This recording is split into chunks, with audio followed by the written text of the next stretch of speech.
Remembering monsoon revolution, এটা একটা বিশেষ কর্মসূচি যেটা জুলাই মাসে প্রদর্শনের জন্য তৈরি করা হচ্ছে। ধরা যাক এই যে 8টা বিভাগীয় শহরে ওয়ার্কশপ হবে, ফিল্ম মেকিং ওয়ার্কশপ, আপনার ভিজুয়াল কন্টেন্ট বলছি। সেখানে বাংলাদেশের শীর্ষ নির্মাতারা যাবে, তারা ওয়ার্কশপ করাবে। আমি মনে করি যে মানে জাস্ট উদাহরণ দিয়ে বলছি যে কোনো একজন আমাদের খ্যাতিমান ফিল্ম মেকার বাংলাদেশের তরুণদের কাছে গ্রহণযোগ্য, তারা যদি ওই একটা বিভাগীয় শহরে যায়, ওটা ওই শহরের মধ্যে এক ধরনের কী বলে নতুন প্রাণের স্পন্দন তৈরি করবে। এবং ওই ওয়ার্কশপ থেকে আমরা একটা 40 মিনিটের শর্ট ফিল্ম পাবো, বা যেটাকে ভিজুয়াল কন্টেন্ট বলা হচ্ছে। এর বাইরে একটা থিয়েটার প্রোডাকশন যেটা তৈরি করা হবে, এটা নিয়েও আলাপ আলোচনা শুরু করবে শিল্পকলা একাডেমি। আর নজরুলের গান নিয়ে যেটা, এটাও জুলাইতে রিলিজ করা হবে, একটা রক অ্যালবাম করা হবে অ্যাকচুয়ালি। মানে আপনারা যদি খেয়াল করেন দেখবেন যে রবীন্দ্রনাথের গান এখনকার প্রজন্মের কাছে পৌঁছানোর পিছনে কিন্তু অর্ণবের ওই অ্যালবামটার একটা বিশাল ভূমিকা ছিল। নজরুলের গানের ক্ষেত্রে আমি মনে করি যে এই ভূমিকাটা এখন পর্যন্ত মিসিং আছে। শিবলি ভাই এই বিষয়ে কাজ করছেন অলরেডি। বাংলাদেশের শীর্ষস্থানীয় ব্যান্ড যারা আছে, রক ব্যান্ড, ওদের সঙ্গে কথা বলে একটা রক অ্যালবাম তৈরি করবে, এবং রক অ্যালবাম পাবলিকেশন উপলক্ষে ঢাকায় একটা সেন্ট্রাল কনসার্ট হবে, যেটা আমরা ব্রডকাস্ট করবো কান্ট্রি ওয়াইড। আর তারুণ্যের উৎসবটা আমি একটু ব্যাখ্যা দিই। তারুণ্যের উৎসবটা হচ্ছে যে যেটা বিপিএল এর সহযোগিতা হচ্ছে প্রধান উপদেষ্টা কার্যালয় থেকে, যুব ক্রীড়া মন্ত্রণালয়, সংস্কৃতি মন্ত্রণালয়, আরও কয়েকটা মন্ত্রণালয়ের সহযোগিতায়। এটা 1.5 মাস, প্রায় 1.5 মাসের মতোই হবে। ওখানে আমরা কালচারাল যে প্রোগ্রামগুলো হবে সেটা নিয়ে পার্টিসিপেট করবো আমরা। আমাদের সঙ্গে সহযোগিতা করবে শিল্পকলা একাডেমি এবং অন্যান্য যারা আছে। Digital oral history is a very important one. আপনারা জানেন যে অপরাধীর প্রথম লক্ষ্য থাকে অপরাধের চিহ্ন মুছে ফেলা, এবং আপনি দেখবেন যে অপরাধী ফার্স্ট যে কাজটা করে সেটা হচ্ছে অস্বীকার করে, ডিনায়াল। আপনি যদি বাংলাদেশে যারা গণহত্যা ঘটিয়েছে জুলাইতে, তাদের এখনকার কার্যক্রম দেখেন, তারা এখনও অস্বীকারের উপরে আছে, তারা কিন্তু কেউ স্বীকার করেনি। আপনি কিন্তু শোনেননি যে কেউ স্বীকার করেছে, ক্ষমা চেয়েছে, নো, তারা এটা ক্ষমা চাচ্ছে না। এই যে অস্বীকার করা, এটা হচ্ছে অপরাধীর একটা প্রথম কাজ। এখন এটাকে আমরা কাউন্টার দেওয়ার জন্য কী করব? শুধু বিবৃতি দিয়ে কাউন্টার দিলে হবে না, কিছু কাউন্টার দিতে হবে ক্রিয়েটিভ ওয়েতে, যেটা এই যে 8টা ভিজুয়াল কন্টেন্ট হবে, এবং যে ওখানে যে 8টা ওয়ার্কশপ হবে, এখান থেকে 80টা ফিল্ম মেকার বেরোবে, ছেলে মেয়ে, এবং তারা কিন্তু বের হয়ে বসে থাকবে না। ফিল্ম বা যে কোনো শিক্ষার আগুনটা হচ্ছে আপনি একবার শিখে ফেললে আপনাকে প্রকাশ করতে চাইবেন। আমাদের এই 8টা কন্টেন্টের বাইরেও তারা তাদের নিজেদের ছবি বানাতে থাকবে। অ্যান্ড আই বিলিভ যে এইটা এক ধরনের সাংস্কৃতিক উন্মাদনা তৈরি করতে পারে।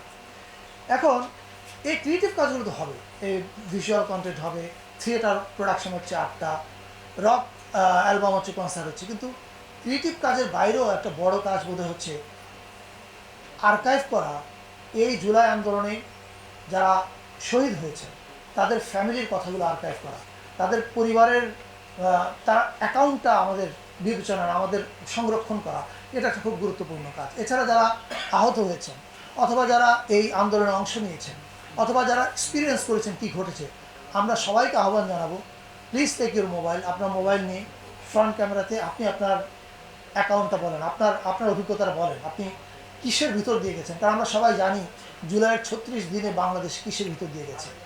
এই ইতিহাসটা ডিজিটাল ওনারা মোবাইলে পাঠানোর পরে আমরা এটা নিয়ে কয়েকটা ইনস্টলেশন আর্ট এক্সিবিশন করবো with their video and audio. পাশাপাশি আমরা এটা আর্কাইভ করব। আর্কাইভ থাকার সুবিধাটা হচ্ছে, আপনি ভাবেন যখন 5-10 লক্ষ লোক এই তাদের স্টেটমেন্টটা ভিডিওতে পাঠাচ্ছে, অপরাধীর কিন্তু এটা থেকে পালাবার আর কোনো রাস্তা থাকবে না। আগামী 50 বছর অপরাধী এটা থেকে পালাতে পারবে না। So this is very important. একই সঙ্গে আমি যেমন বলেছি, আমরা we are very aware about our new cultural approach, এবং আমাদের সমাজের সেন্সিটিভ জায়গাগুলো কি সেটার ব্যাপারে আমরা অ্যাওয়্যার। সে কারণে আমরা এই ঘোষণা দেওয়ার সময় এটা বলবো যে যারা অনেকে আছেন ধর্মীয় কারণে তাদের চেহারা দেখাতে চান না, যেমন আমার বাবাই ধর্মীয় কারণে ছবি তুলতো না, তাদের উদ্দেশ্যে বক্তব্য থাকবে যে আপনি রেকর্ড করে ভিডিওতে পাঠান আপনার অ্যাকাউন্টটা, কিন্তু উল্লেখ করে দেন যে আপনি আপনার ছবি প্রচার করতে চান না। তখন আমরা ওই যারা এটা লিখবেন তাদের ভিডিওটা আমরা ব্যবহার করবো, শুধু অডিওটা আমরা আর্কাইভ করবো, এবং অডিওটা ওই যে ইনস্টলেশন এক্সিবিশন হবে সেখানে অডিওগুলো থাকবে। এবার আসি হচ্ছে, সরি আমি 3 নম্বর বাদ দিচ্ছি, যেমন থ্যাংক ইউ, ট্যালেন্ট হান্ট কর্মসূচি। এটা শিল্পকলার আগে একটা ছিল, তবে এটা আমরা এবার এটাকে ওয়াইড করতে চাই। আমার এই বিষয়ে আমাদের তথ্য মন্ত্রণালয়ের উপদেষ্টা নাহিদ ইসলাম, তার সঙ্গে কথা হয়েছে। আমরা শিগগিরই 2 মন্ত্রণালয় মিলে কাজ করব।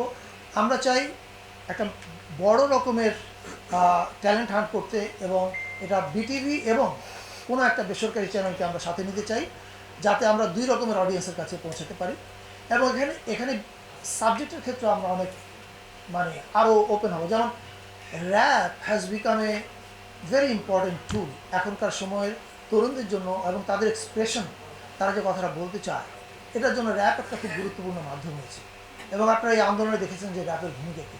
ফলে আমরা এই ট্যালেন্ট হান্ট ট্র্যাডিশনাল যে সাবজেক্টগুলো আছে, যেটা আমরা দেখে আসছি, নতুন কুড়িতে দেখেছি, যারা সুপার পপুলার, এছাড়া আরও অনেক অনুষ্ঠান দেখেছি, সেগুলোর পাশাপাশি আমরা এই নতুন অনেকগুলো বিষয় ঢুকবে। র্যাপ ঢুকবে।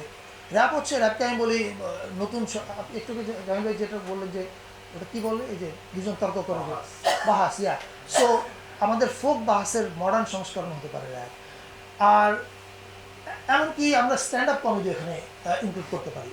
অর্থাৎ ট্র্যাডিশনাল সাবজেক্টের বাইরেও আরও মডার্ন কী কী করা যায় এটা নিয়ে আমরা কাজ করছি। আমরা বিশ্বাস করি এই ট্যালেন্ট হান্ট কর্মসূচিটা, আপনাদের সবার মনে আছে, একসময় যখন নতুন কুড়ি হতো, প্রত্যেকটা বাসায় মা বাবারা বলতো আগামী বছর বাচ্চাকে ট্রেন আপ করতে, যে আগামী বছর তার বাচ্চা যেন ওখানে জিততে পারে। আমরা এই উন্মাদনাটা সারা দেশে ছড়িয়ে পড়াতে চাই। কারণ আপনি দেখেন, শিশু কিশোর জন্য কিছু নাই, এমনকি তরুণদের জন্য কিছু নাই। এখন আমরা বারবার বলি তরুণরা বিপদে যাচ্ছে, বিপথে যাবে না, তারা করবেটাকে, তাদের জন্য তো আমরা কোনো কাজ দিই না। সো এই কারণে আমরা এই ট্যালেন্ট হান্টটা শিশু কিশোরের বাইরেও তরুণদের পর্যন্ত রাখছি, অর্থাৎ আমাদের এজ গ্রুপটা একটু বড় তুলতে থাকবে। 5 নম্বর, গবেষণা বৃত্তি বাংলা একাডেমির, এটা আপনারা জানেন যে ইতিমধ্যে বিজ্ঞাপন গেছে। আর প্রতিশ্রুতিশীল নতুন লেখক প্রকল্প, এটা অনেকে আছে দেখবেন ফেসবুকে দুর্দান্ত লিখে, হয়তো বই প্রকাশের কথা এখনো ভাবিনি। এই যে তাদের যে ক্রিয়েটিভ এনার্জি, এইটাকে যেন আমরা আমাদের আমাদের মেইন স্ট্রিমে চ্যানেলাইজ করতে পারি, সেটার কাজটা কিন্তু করবে এই প্রতিশ্রুতিশীল নতুন লেখক প্রকল্প। এবং এই প্রকল্পে একটা ওয়ার্কশপ হবে, তারা এটা একটা ভাতা পাবে, এবং তারপরে একটা বইও বের হবে, অর্থাৎ যারা পার্টিসিপেট করবে তাদের প্রত্যেকেরই বই পাবলিশ হবে। জাতীয় জাদুঘর, এটা আপনারা সাংবাদিক ভাইরা সবচেয়ে বেশি জানেন। আমাদের দেশের আগে 3টা হতো, এখন 2টা উৎসব হয় ফিল্ম ফেস্টিভ্যাল, একটা ঢাকা ইন্টারন্যাশনাল ফিল্ম ফেস্টিভ্যাল আর একটা শর্ট ফিল্ম ফেস্টিভ্যাল। কিন্তু বিদেশ থেকে যখনই আমার যে কোনো বন্ধুবান্ধবরা এসছে, যে কোনো দেশ থেকে, এসেই প্রথম বলে যে Farooq, what kind of projection is this? কারণ আমাদের প্রজেক্টরটা হচ্ছে সিম্পল মাল্টিমিডিয়া প্রজেক্টর, যেটা পৃথিবীর কোথাও ফিল্ম ফেস্টিভ্যালে এই প্রজেক্টর ব্যবহার করা হয় না। আমরা সিনেমা হল স্ট্যান্ডার্ড যে প্রজেকশন সিস্টেম, সেটা এখানে স্থাপন করতে চাই। এবং এটার ফলে যেটা হবে, আমাদের ফেস্টিভ্যালগুলো ভালো প্রজেকশন সিস্টেমে হবে। পাশাপাশি এটা যেন একটা সেলফ সাস্টেনিং প্রজেক্ট হয়, সারা বছর কী করে শো করা যায়। সেখানে আপনি দেখেন এখন পৃথিবীর বিভিন্ন দেশে আর্ট হাউস চেইনেও কিন্তু প্রায় মেইন স্ট্রিম মুভি দেখায় মাঝে মধ্যে, যাতে সে সার্ভাইভ করতে পারে। সে 20টা আর্ট হাউস দেখাচ্ছে, 3টা হয়তো মেইন স্ট্রিম থেকে নিয়ে দেখাচ্ছে, তার সার্ভাইভালের প্রশ্ন, যাতে তার আয়টা হয়। এটার পদ্ধতিটা কী হবে সেটা আমরা একটা কমিটি করে সেটা নিয়ে দেখব, কিন্তু এটাকে আমরা সারা বছর ব্যাপী প্রদর্শনীর ব্যবস্থা করতে চাই। জাতীয় জাদুঘরে আপনি সারা বছর সিনেমা দেখতে যেতে পারবেন, এই ব্যবস্থাটা হবে। 7, আপনারা জানেন যে this is the age of OTT, এবং ইয়াং ছেলেমেয়েরা তারা প্রত্যেকেই ওটিটির জন্য শো তৈরি করতে চাচ্ছে। শো মানে যেটাকে আমরা সিরিজ বলি। আমরা ইতিমধ্যে কথা বলছি, অনেক দূরে আমরা এগিয়েছি, কিন্তু আমরা এখনই নামটা বলছি না। ইন্টারন্যাশনালি রিনাউন্ড, এবং যারা জানে যে নেটফ্লিক্স বা অ্যামাজন প্রাইমে কী করে শো বানানো হয়, আমেরিকাতে কী ধরনের পদ্ধতি ফলো করে, কোরিয়াতে কী ধরনের পদ্ধতি ফলো করে, আবার কোন পদ্ধতিগুলো সব জায়গাতেই ফলো করা হয়, এই জিনিসগুলো নিয়ে কন্টেন্ট ক্রিয়েটারদের, বাংলাদেশে যারা প্রতিশ্রুতিশীল কন্টেন্ট ক্রিয়েটার আছেন, ছেলে মেয়ে, এদেরকে নিয়ে একটা ওয়ার্কশপ আয়োজন করা হবে। এবং এটাও আমাদের প্রায়োরিটি প্রজেক্টের মধ্যে আছে, এটা এই বছরের মধ্যে ইনশাল্লাহ আমরা করবো। সো এটা হচ্ছে দ্যাটস দ্য ডিটেল। এখন আপনারা প্রশ্ন করতে পারেন, যেটা কিন্তু প্রশ্নগুলো